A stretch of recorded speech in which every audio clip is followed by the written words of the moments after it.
Una nostra troupe è ritornata in piazza Garibaldi a Favara per vedere se dal municipio era stata predisposta la pulizia del sito.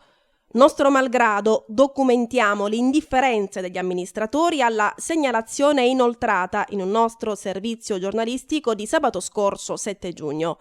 Come ricorderete, la centrale piazzetta dedicata all'eroe dei Due Monti era letteralmente invasa da erbacce e sporcizia.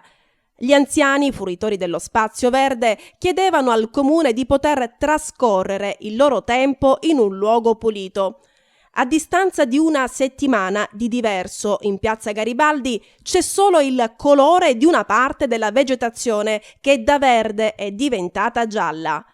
Premettiamo, a scanso di equivoci, che questo servizio non vuole in alcun modo essere inteso come un attacco personale a Giuseppe Milioti, assessore comunale al verde pubblico. Quello che non riusciamo a spiegarci però è come mai il giovane amministratore sia diventato insensibile alle istanze dei cittadini, mentre in passato ha dimostrato massimo impegno in tal senso, anche denunciando pubblicamente le cose che non andavano.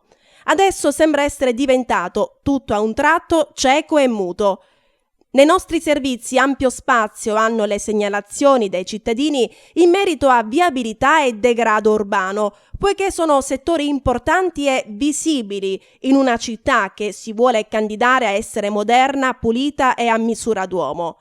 E Favara, grazie allo sforzo di numerosi privati, potrebbe realmente diventarlo.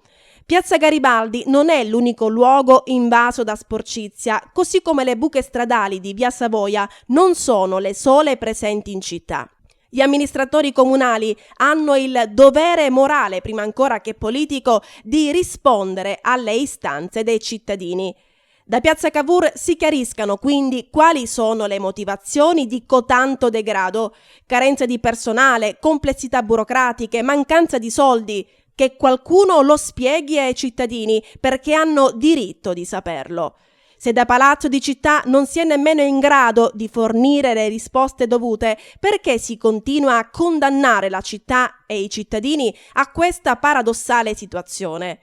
Se non si è in grado di risolvere i problemi di ordinaria amministrazione, perché ne parliamo? Che ammettano i loro limiti e coscientemente cedano il posto ad altri. Non pensiamo che qualche forza misteriosa costringa amministratori e consiglieri comunali a restare ai comandi di una nave che imbarca acqua.